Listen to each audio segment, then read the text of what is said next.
Je suis Raphaël Soyer, je suis monteur son et je suis à Sophie Berthelot où je reviens après 35 ans parce que j'ai eu le César sur Le règne animal. C'est super touchant pour moi de revenir ici. J'ai un peu l'impression d'être en retour vers le futur, quoi. C'est-à-dire que d'un seul coup, je remonte dans la DeLorean et hop, je suis à votre place et là, je me dis waouh, c'est vertigineux un peu ce qui se passe pour moi.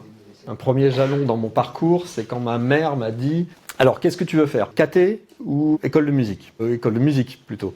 Et je suis tombé dans une classe d'électroacoustique. On fabriquait des pièces musicales à partir de bruits, de sons qu'on créait, de bidouilles, de bandes magnétiques. Et donc, sans le vouloir, je me suis confronté au son très tôt.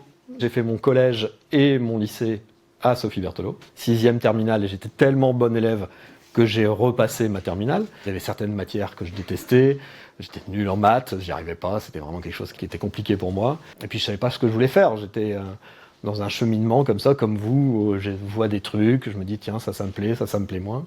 J'ai eu la chance en seconde d'avoir des professeurs qui m'ont vraiment marqué. Il y avait un prof de français qui nous a fait découvrir le plaisir de lire des auteurs, quoi.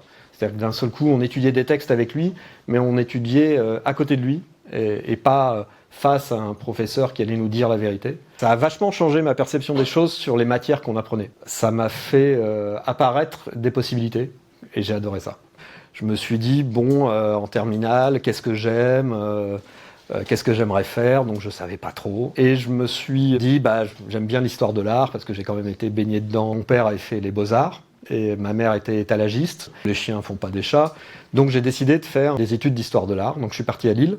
J'ai passé mon DUG d'histoire de l'art, donc tout se passait très bien. Au départ, quand j'étais collégien comme vous, je me disais « j'ai vu Indiana Jones, j'aimerais bien être archéologue quand même. Ça a de la gueule, quoi. Avec un fouet et puis partir découvrir des statuettes en or. » Et donc je me suis dit « archéologue, histoire de l'art. » Voilà, bon. Alors, en faisant mes études, je me suis aperçu que c'était pas exactement comme c'était dans le film, que ça me correspondait pas totalement. Et pendant ces études, je prends une option filmologie. Je me retrouve face à un prof qui s'appelle Charles Tesson, qui est passionné, et qui nous fait découvrir le cinéma, quoi. C'est-à-dire que moi, j'y connaissais pas grand-chose, et là, il me fait découvrir Fritz Lang, Godard, il nous passe tous les Stanley Kubrick, et là, je découvre un monde que je ne connaissais pas du tout. Il me dit, mais je comprends pas ton parcours, Raphaël, t'as fait de la musique au conservatoire, t'aimes bien l'histoire de l'art, t'aimes bien la filmologie. Pourquoi t'essaierais pas de tout rassembler, parce qu'il y a des choses que t'aimes, et puis tu vas pas plus loin avec. Alors que si tu faisais une école de cinéma, tu pourrais peut-être concilier l'ensemble. Oui, pourquoi pas. Et il me dit, écoute, de toute façon, c'est simple, il n'y a que 2 écoles à Paris publiques, qui sont Louis Lumière et la Fémis. Pourquoi tu passerais pas le concours? Et je passe le concours, en même temps que je passe ma licence d'histoire de l'art. Et le concours s'avère être quelque chose que je connaissais pas du tout. C'est-à-dire que c'était 6 mois de concours.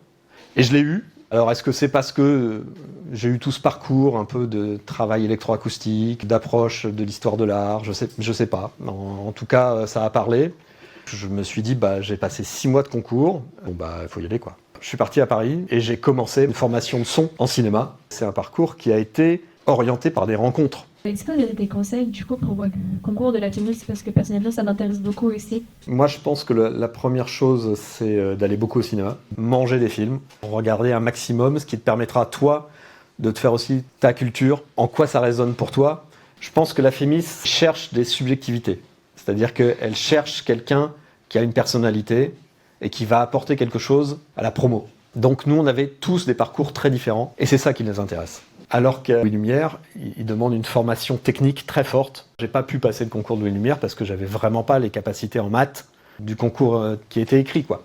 Pour le concours, il fallait faire une pièce sonore. J'avais enregistré des mouches qui étaient contre la vitre et j'avais créé une pièce électroacoustique musicale avec des mouches qui se tapaient comme dans une vitre. Un genre dingue, quoi. Ça a dû dire, tiens, lui, il a une approche un peu particulière, ça peut être intéressant pour le cinéma. Lors de vos études, en tant qu'ingénieur son, qu'est-ce que vous préfériez faire? À la Fémis, on est formé à tous les métiers du son et on sort avec Bac+5 de l'école. Et donc en son, on a la capacité d'être ingénieur du son, monteur son ou mixeur. Donc quand je suis sorti, je suis tout de suite rentré comme assistant sur un long métrage. Donc, l'assistant son, c'est celui qui va chercher les cafés, qui roule les câbles, qui fait les sons seul dans un coin, et voilà. J'ai continué à faire du tournage mais en documentaire. Donc en étant quasiment seul avec une toute petite équipe de tournage. Ça, j'en ai fait pas mal en sortant de l'école parce que ça me convenait bien. Et puis j'ai commencé le montage son parce que c'était vraiment un poste où on est côte à côte avec le réalisateur dans une salle de montage et qu'on doit tout reconstruire avec lui et qu'on doit écrire le son pour son film. Et on fait du mieux qu'on peut pour trouver l'univers sonore du film en accord avec ce qu'il a envie de lui. Donc il faut décrypter ses envies, lui faire des propositions, et puis après, écouter, essayer ensemble, on se trompe, on recommence, et puis au fur et à mesure, on modèle, et puis la bande-son prend corps, quoi. Ça m'a passionné. Ça, c'est mon lieu de travail au quotidien. Donc j'ai un écran, une petite table de mix, et un logiciel de montage. Et je suis à longueur de journée face à des séquences où je dois monter des sons. C'est posé très vite la question avec Thomas de fabriquer des sons de créatures. Je suis parti d'une journée avec une quinzaine d'animaux en très grande proximité. Moi, qu'il est mignon celui-là alors. Un petit ragondin. Ça m'a permis d'avoir une banque de sons assez dingue. Moi, j'aime bien faire des sons pour moi et pour le film parce que quand on fait un son, on lui donne une intention. Est-ce que vous avez peur de perdre votre métier à cause de l'intelligence artificielle ?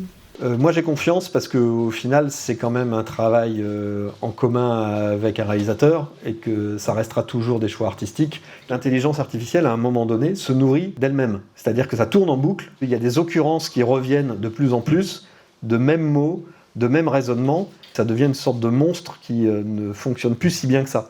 Donc moi j'ai quand même espoir qu'on restera à un niveau artisanal. Ça va modifier nos métiers, mais je pense qu'artistiquement on va y gagner si on est suffisamment malin. Voilà, j'ai pas trop peur. Comment avez-vous réussi à vous créer un nom dans le domaine du cinéma ? Je sais pas si on se crée un nom. Je sais pas ce que ça signifie vraiment parce que on m'appelle pas spécialement par rapport à mon CV. On est toujours appelé parce qu'on connaît quelqu'un avec qui ça s'est bien passé et qui nous recommande. Avoir un long CV, ça m'a jamais vraiment donné du travail.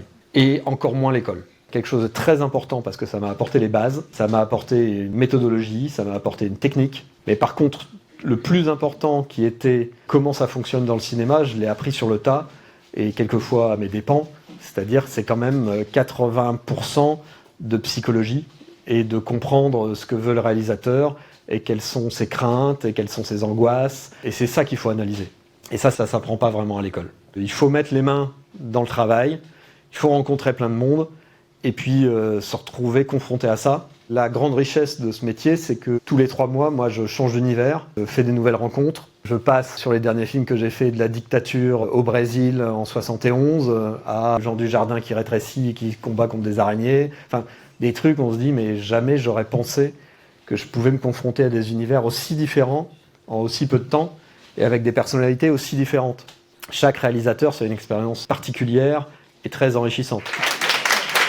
Ils étaient plutôt enthousiastes. En tout cas, ça fait toujours plaisir de leur montrer des choses et on voit que ça résonne chez eux. Donc après, ils en feront bien ce qu'ils veulent, mais j'avais envie que ça leur ouvre des perspectives.